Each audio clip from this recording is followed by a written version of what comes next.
कहानी शुरू होती है जब लोग विद्रोह करते हैं और देश आग की लपटों में घिरा है। शाही राजकुमारी मियां टियरमून मदद के लिए चिल्ला रही हैं। कोठरी में घसीटा जा रहा है। 3 साल बीत जाते हैं और मियां अपनी कोठरी में एक डायरी के साथ बंद है। 2 सैनिक उसके लिए सड़ा खाना लाते हैं, जिसमें सड़े येलो मून टमाटर होते हैं, जिन्हें वह नफरत करती है। सैनिक उसे जबरदस्ती वह खाना खिलाता है, कहते हुए यही उसका आखिरी खाना होगा। मियां को फांसी दी जाने वाली है। जैसे वह गिलोटिन की ओर बढ़ती है, नागरिक उसके सिर कलम होने बेसब्री से इंतजार कर रही हैं। गिलोटिन गिरती है, खून उसकी डायरी पर बिखर जाता है। समय उल्टा चलने लगता है और वह जागकर खुद को अपने अतीत में, जब वह 12 साल की थी, पाती है। वह जो कुछ हुआ उसे सपना मानकर टाल देती है, लेकिन डायरी को पास पाती है जिसमें उसकी प्रविष्टियां दर्ज हैं। वह खुद को समझाती है कि यह सब एक सपना है और खाने का फैसला करती है। मुख्य शेफ खबर लेने आता है और याद आता है कि उसने 2 साल बाद इसलिए निकाल दिया क्योंकि वह सब्जियां परोसा। वह खाना परोसा है और मियां को अपनी कोठरी में मिला खाना याद आ जाता है। जब मुख्य शेफ यह समझाता है कि उसने स्टू में सब्जियां क्यों डाली, वह खाना चखती है। वह स्वाद से हैरान रह जाती है और जानती है कि यह डिश येलो मून टमाटरों से बनी है। खुशी के आंसू उसकी आंखों से बहने लगते हैं जब उसे जेल में मिला सड़ा हुआ खाना याद आता है। मुख्य शेफ घबरा जाता है, सोचता है कि उसने कोई गलती कर दी, लेकिन मियां उसे खाने के लिए धन्यवाद देती है और सभी लोग स्वार्थी राजकुमारी से सराहना सुनकर हैरान रह जाते हैं। वह कहता है कि वह इस तारीफ के लायक नहीं है और समझाता है कि स्टू का स्वाद इसलिए अच्छा है क्योंकि टमाटरों को 3 दिन तक धीमी आंच पर पकाया जाता है। वह जोड़ता है कि उसे यह सुनिश्चित करना है कि शाही परिवार स्वस्थ रहे और यह भी बताता है कि एक ही भोजन की कीमत औसत परिवार के मासिक बजट के बराबर होती है। मियां को अचानक किसी और व्यक्ति की बात याद आ जाती है, जिसने उससे पूछा था कि क्या वह जानती है कि शाही परिवार के खाने की कीमत कितनी है, लेकिन उसे याद नहीं आता कि वह कौन था। इसलिए वह कुछ मीठा खाने का फैसला करती है। वह नौकरों को कुछ मीठा लाने का आदेश देती है और हम देखते हैं कि एक नौकर उसके लिए केक लेकर आता है। वह केक के लिए उत्साहित होती है, लेकिन नौकरानी मेज तक पहुंचने से ठीक पहले ठोकर खाकर केक पर गिर जाती है। नौकर हैरान रह जाते हैं जब मियां शांत रहती है और उस लड़की से पूछती है कि क्या वह ठीक है, यह कहते हुए कि केक तो फिर से बनाया जा सकता है। लेकिन जब उन्हें बताया जाता है कि वह आखिरी केक था, तो वह झुंझला जाती है। वह नौकरानी से सिर उठाने के लिए कहती है और देखती है कि वह रो रही है। उसे याद आता है कि उसका नाम अन्ना है, वही लड़की जो जेल में रहते हुए उससे मिलने आई थी। हम देखते हैं कि अन्ना उसके साथ बनी रही जब बाकी सब उसे छोड़ गए थे। उसे याद आता है कि उसने फांसी से पहले अन्ना को धन्यवाद कहा था और उसकी निष्ठा का बदला न दे पाने के लिए माफी मांगी थी। अन्ना उसे दिलासा देने के लिए गले लगाती है, जिससे वह रो पड़ती है। मियां अन्ना से कहती है कि इस बार वह उसकी निष्ठा का इनाम देगी और उसे अपनी दासी का पद सौंपती है। बाकी नौकर आपत्ति जताते हैं, कहते हैं अन्ना अनाड़ी है, लेकिन मियां उन्हें चेतावनी देती है उसकी दासी का अपमान न करें। मियां अपने कमरे में वापस जाती है और अपनी डायरी पढ़ती है। आखिरकार उसे सच मान लेती है, इससे पहले कि उसे एहसास हो वह 8 साल में मर जाएगी। वह अन्ना से मिठाई लाने को कहती है और उसे एक सोने का सिक्का देती है, लेकिन अन्ना समझाती है एक सोने का सिक्का बहुत ज्यादा पैसे के बराबर है, जो उसकी 2 महीने की तनख्वाह के बराबर है। वह अन्ना से कहती है कि बचे पैसों से परिवार के लिए कुछ ले ले और उसे बताती है कि उसके साथ औपचारिक होने की जरूरत नहीं है। फिर वह लाइब्रेरी के लिए निकल जाती है और डायरी पढ़ती है ताकि यादें ताजा कर सके। पता चलता है कि तियरमोन साम्राज्य की वित्तीय स्थिति कुछ वर्षों में खत्म हो जाएगी, अकाल फैलेगा और लोग पड़ोसी देशों की मदद से विद्रोह करेंगे। मियां निराश महसूस करने लगती है क्योंकि उसे राजनीति और अर्थशास्त्र के बारे में कुछ भी नहीं पता, लेकिन वह हार न मानने की कसम खाती है, यह घोषणा करते हुए कि वह अपनी मौत को रोकने के लिए हर संभव कोशिश करेगी। वह गोल्ड मून मंत्रालय जाती है, जो विप से संबंधित है, ताकि वहां किसी ऐसे व्यक्ति को ढूंढ सके जो अन्ना की तरह ही उसके प्रति वफादार रहा हो।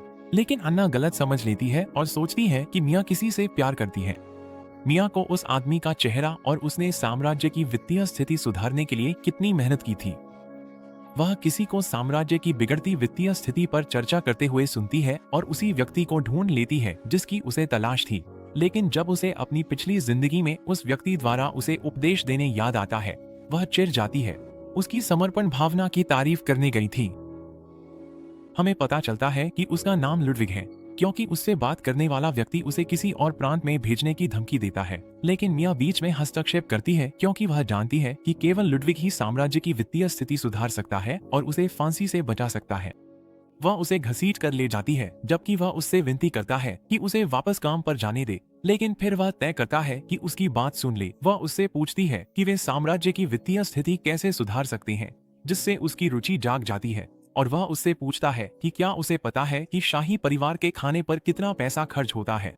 लेकिन जब वह जवाब देती है तो लुडविग प्रभावित हो जाता है, क्योंकि हम देखते हैं कि वह वही बातें दोहरा रही है जो उसने अपनी पिछली जिंदगी में उससे कही थी।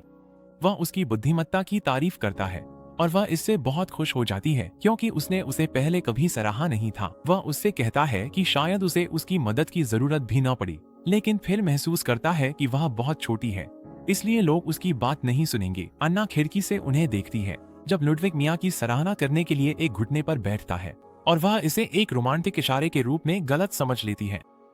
लुडविग सोचता है कि मिया बुद्धिमान और प्रशंसनीय है, इसलिए उसकी मदद करता है, जबकि मिया को कैद में अपनी पिछली मुलाकात याद आती है।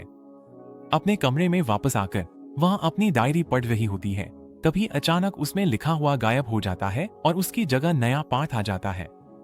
वह पन्ने पलटती है, लुडविग साम्राज्य को बचाने में सफल हुआ या नहीं, लेकिन उसे अब भी फांसी दे दी जाती है। फिर भी वह आशावादी रहती है और नया पाठ पढ़कर सुधारने का तय करती है। उसे पता चलता है कि झुग्गियों में एक बीमारी फैलने वाली है और एक अल्पसंख्यक समूह द्वारा विद्रोह होने वाला है। साथ ही अंतर्राष्ट्रीय समस्याएं हैं। वह लुडविग से मिलने का फैसला करती है, लेकिन अन्ना अगर वह उससे मिलने जा रही है तो उसे अच्छा दिखना चाहिए और उसे तैयार करती है।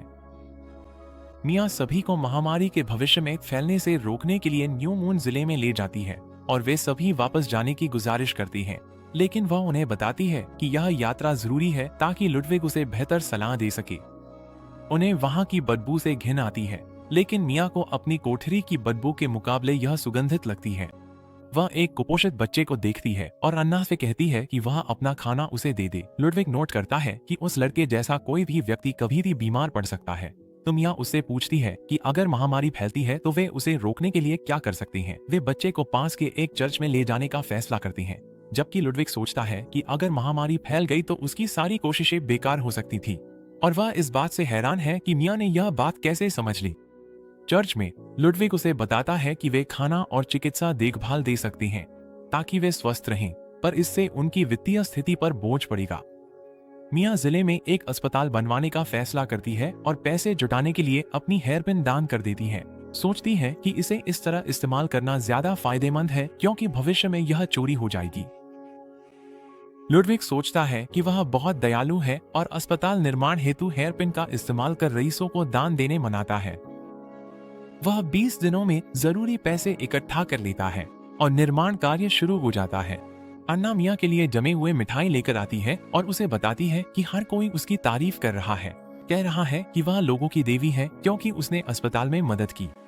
वह अन्ना के साथ मिठाई बांटने का प्रस्ताव देती है, लेकिन उसे यह सोचकर दुख होता है कि उसकी छोटी बहन एरिस को ये मिठाइयाँ कितनी पसंद आती। तो मिया अपने घर जाने का सुझाव देती है, जहाँ हम एरिस से मिलते हैं जो बिस्तर पर पड़ी है, और मिया से माफी मांगती है कि वह ठीक से तैयार नहीं हो पाई। लेकिन मिया का ध्यान मिठाइयों पर इतना टिका हुआ है कि उसे कुछ और नजर ही नहीं आता। एरिस मिया को एक कहानी दिखाती है जो वह लिख रही है, जिसका नाम है गरीब राजकुमार और सुनहरा ड्रैगन।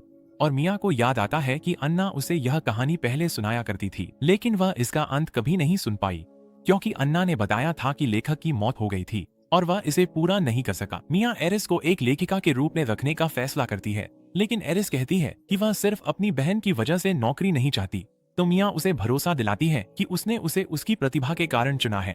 एरिस सोचती है कि मिया ने इतनी जल्दी कहानी से इतना कुछ कैसे समझ लिया, और मिया उसे बताती है कि उसे इसमें क्या अच्छा लगा, लेकिन गलती से उन हिस्सों का भी जिक्र कर देती है जिन्हें एरिस ने अभी लिखा ही नहीं है। अन्ना सोचती है कि मिया जैसी समझदार इंसान कहानी का रुख खुद ही समझ सकती है, और मिया तुरंत उससे सहमत हो जाती है, जिससे एरिस को उसकी लेखिका बनने के लिए मना लेती है।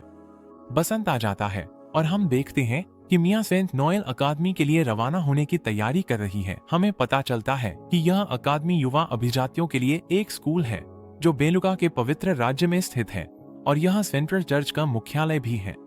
अकादमी के पास हम देखते हैं कि कुछ लड़कियां एक नौकरानी से टकरा जाती हैं, जबकि मिया शियोन सनक्लेन और टियाना रुडोल्विन से दूर रहने की योजना बना रही है। जो उसकी फांसी के पीछे दो लोग थे। शियोन सनक्लेन का पहला राजकुमार है, जो एक कुशल तलवारबाज और न्याय में दृढ़ विश्वास रखने वाला है, जबकि टियाना साम्राज्य के बाहरी इलाके के एक छोटे से कुलीन परिवार से है।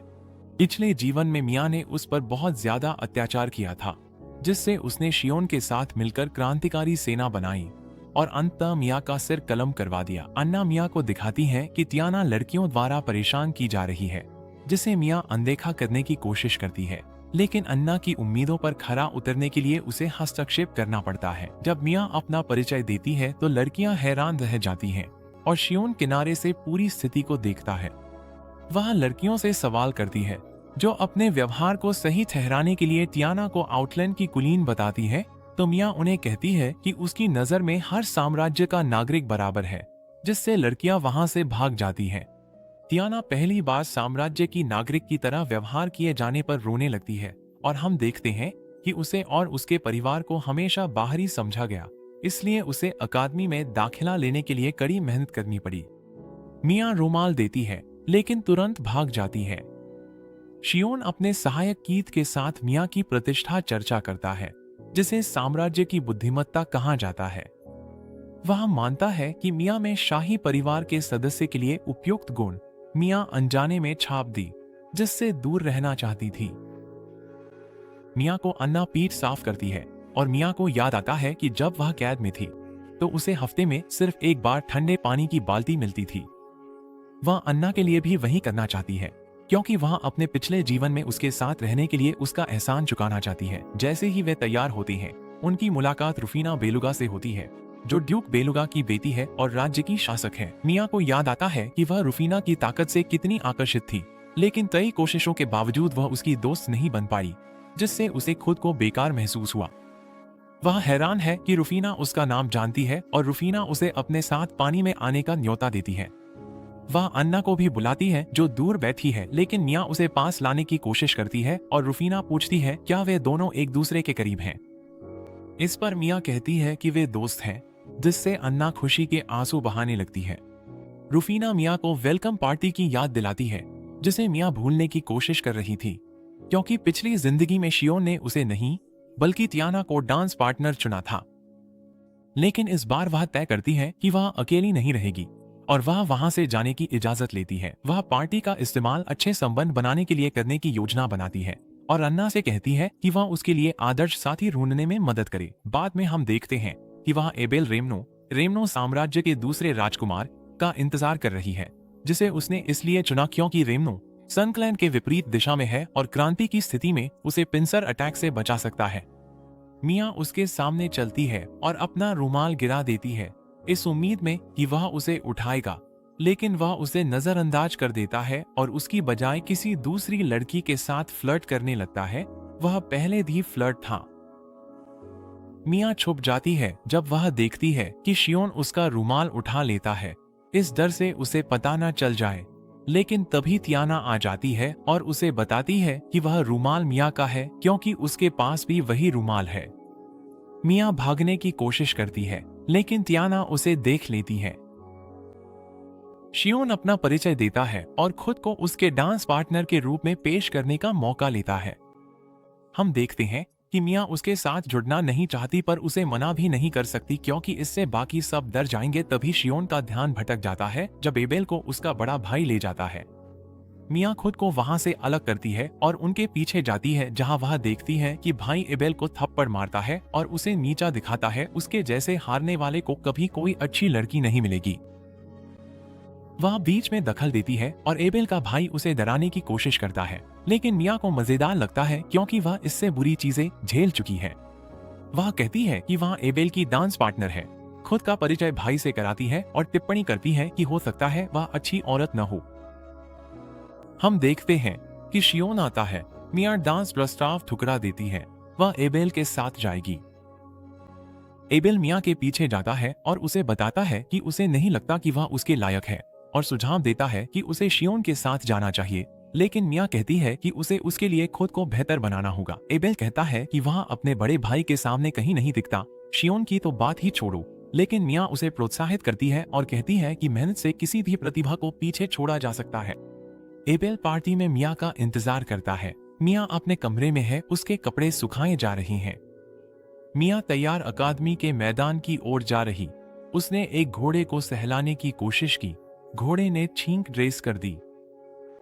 एना उसे पार्टी के लिए साधारण कपड़े पहनने नहीं देना चाहती और हम देखते हैं कि मिया एक शानदार सफेद ड्रेस में पहुंचती है, जिसे देखकर सब लोग हैरान रह जाते हैं और सोचते हैं कि वह चांद की देवी जैसी लग रही है। वह घबराई हुई होती है, लेकिन जैसे ही उसे एबेल मिलता है वह उसकी तारीफ करता है, जिससे मिया का मनोबल फिर से बढ़ जाता है। मिया और एबेल डांस करना शुरू करते हैं, लेकिन देखने वाले उनके डांस से प्रभावित नहीं होते। हमें पता चलता है कि मिया के पास सामाजिक नृत्य की कला है। वह एबेल को डांस में लीड कर रही है, उसकी गलतियों को छुपा रही है। एबेल खुद को अयोग्य महसूस करता है क्योंकि वह मिया को रोक रहा है।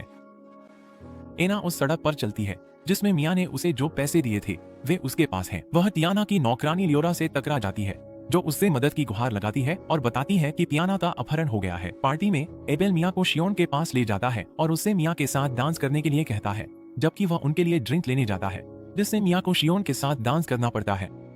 एना लियोरा के साथ उत्तर टावर की ओर जाती है जहां टियाना को रखा गया है और कीथ उनका पीछा करता है, जो उन्हें वहां घूमते देखता है। मिया शियोन के साथ डांस करती है, लेकिन शियोन के डांसिंग स्किल्स देखकर वह हैरान रह जाती है और उनका प्रदर्शन दर्शकों को चौंका देता है।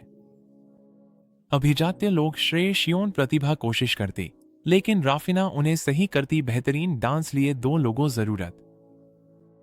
कीथ लड़कियों की मदद करने का फैसला करता है। रास्ते में खड़े गार्ड्स को गिरा देता है। टियाना को ढूंढते हैं।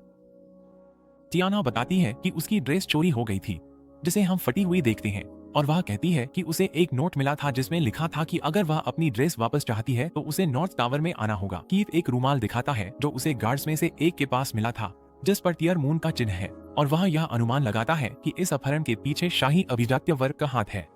टियाना उन्हें बताती है कि उसे पार्टी में न आने के लिए कहा गया था क्योंकि वह अभिजात्य वर्ग के लिए शर्मिंदगी होगी, और वह कहती है कि उसके पास दूसरी ड्रेस खरीदने के लिए पैसे नहीं है। लेकिन अन्ना उसे मिया की तरफ से पैसे देती है और कहती है कि वह एक ड्रेस खरीद ले। कीथ अन्ना से पूछता है कि वह मिया की नौकरानी होते हुए भी टियाना की मदद क्यों कर रही है। सुझाव देता है कि शायद मिया ही इस घटना के लिए जिम्मेदार है, लेकिन अन्ना उस पर हंस देती है। टियाना भी कहती है कि मिया ऐसा कभी नहीं कर सकती। मिया अपना नृत्य समाप्त करती है और देखती है कि एबेल अकेला बैठा है। तभी शियोन उससे एक और नृत्य के लिए कहता है, लेकिन वह मना कर देती है और कहती है कि वहां उसके लिए कोई और उपयुक्त है। टियाना पार्टी में पहुंचती है और कीथ का एक पत्र देती है और शियोन को इस घटना के बारे में पता चलता है। शियोन गलती से मान लेता है कि मिया ने नाचते समय टियाना को देखा, टियाना का ध्यान रखने को कहा। एबेल मिया को एक ड्रिंक ऑफर करता है। मिया प्रभावित होती है कि उसकी उम्र का कोई व्यक्ति उसे राजकुमारी की बजाय एक लड़की की तरह ट्रीट कर रहा है। जब एबेल इच्छा जाहिर करता है वह शियोन की तरह अच्छा डांसर बनना चाहता है, मिया डांस सिखाने का प्रस्ताव देती है। बाद में हम देखते हैं कि मिया तब हैरान रह जाती है जब उसे अपहरण के बारे में पता चलता है और वह कुछ करने का फैसला करती है, क्योंकि उसे डर है कि बाकी लोग उस पर नाराज हो सकते हैं। इस घटना के पीछे जो रईस लोग थे वे अपनी उपस्थिति छिन जाने के बाद मिया से शिकायत करते हैं और तर्क देते हैं कि किसी निम्न कुलीन को कैद करना कोई बड़ी बात नहीं है, यह जानते हुए कि उनके नैतिक मूल्य बदले नहीं जा सकते।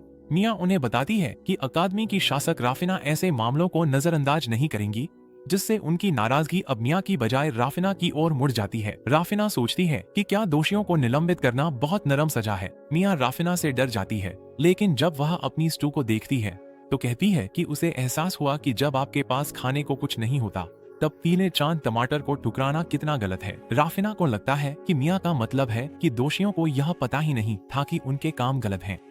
राफिना समझाती है कि सजा के पीछे 2 कारण होते हैं, पीड़ित को मुआवजा और अपराधी का आत्मचिंतन।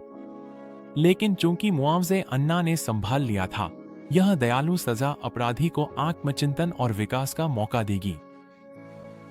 मिया तुरंत सहमत होती है और राफिना उसकी बुद्धिमत्ता से प्रभावित होकर दोस्ती करने को कहती है।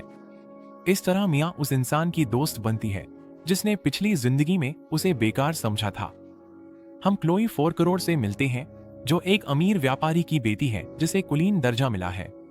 वह अपनी आखिरी किताब पढ़कर खत्म करती है और सोचती है कि अब आगे क्या करे। मिया उसके पास आती है और पूछती है कि क्या उसे किताबें पढ़ना पसंद है और फिर उससे दोस्ती करने को कहती है।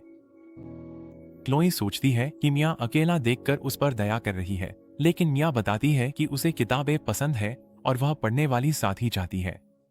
वह उसे एरिस की कहानी देती है और क्लोई चाहती है कि काश कोई ऐसा पढ़ने का क्लब होता जहां ऐसे लोग इकट्ठा हो सकें, जिससे मिया को दूसरे क्लबों के बारे में सोचना पड़ता है।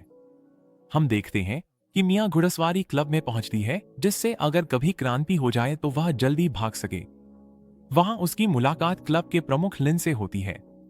वह उससे पूछता है कि वह यह क्यों सीखना चाहती है और वह कहती है कि घोड़ा उसे जहां तक वह जाना चाहेगी ले जाएगा।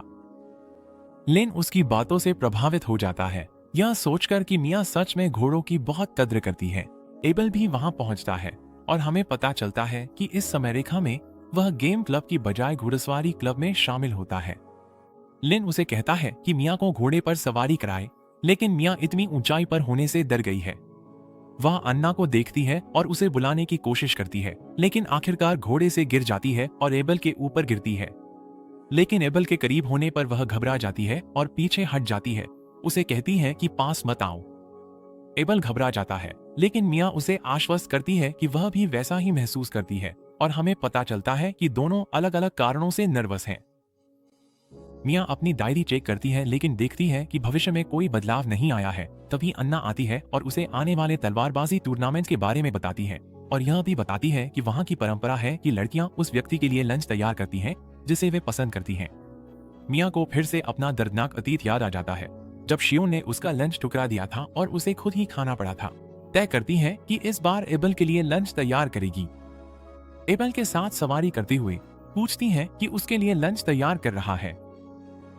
वह उसे बताता है कि उसके लिए कोई लंच नहीं बना रहा, तो मिया उसे लंच तैयार करने का प्रस्ताव देती है, लेकिन उसके सारे प्लान तब बिगड़ जाते हैं जब हर दुकान ऑर्डर लेने से मना कर देती है, क्योंकि सभी जगह पहले से ही बुकिंग फुल है। अन्ना सुझाव देती है कि वे खुद ही लंच बना ले, लेकिन चूंकि दोनों ने कभी खाना नहीं बनाया है, मिया तय करती है कि वह मददगार ढूंढेगी। वह क्लोई से मदद मांगती है, लेकिन क्लोई ने सिर्फ खाना बनाने के बारे में पढ़ा है, कभी खुद नहीं बनाया।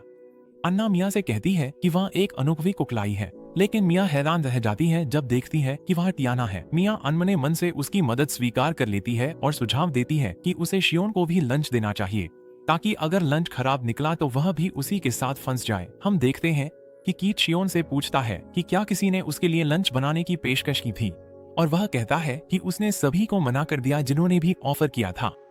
कीट इस फैसले से सहमत होता है, सोचता है कि शियोन ने किसी खास व्यक्ति से लंच स्वीकार किया तो इसके राजनीतिक नतीजे नकारात्मक हो सकते हैं, लेकिन उसे लगता है कि लंच देने वाला बराबरी का व्यक्ति हो, जैसे मिया, तो दिक्कत नहीं होगी।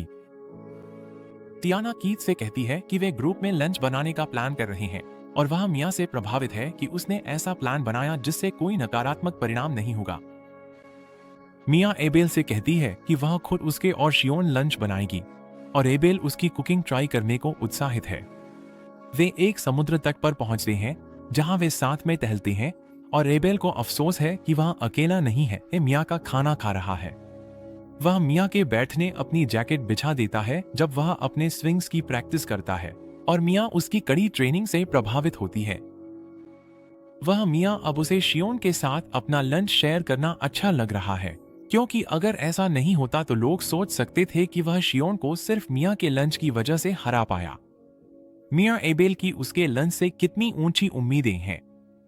कीथ बेचैन है, मिया से मिलने आता है, लेकिन विशाल घोड़े के आकार की ब्रेड देखकर हैरान रह जाता है। लड़कियों को इसे छोटा बनाने की सलाह देता है।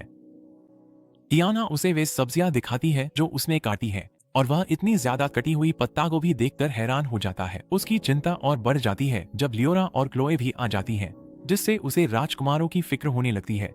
इसलिए वह कमान संभालता है और सबको सैंडविच बनाने का निर्देश देता है। टियाना उसकी बात मानती है, लेकिन मिया, जिसे ब्रेड बेक करने की जिम्मेदारी दी गई है, वह सारी ब्रेड घोड़े के आकार की बना देती है। कीथ खुद को रोकता है और बस घोड़े के आकार की ब्रेड के साथ ही काम चलाने का फैसला करता है।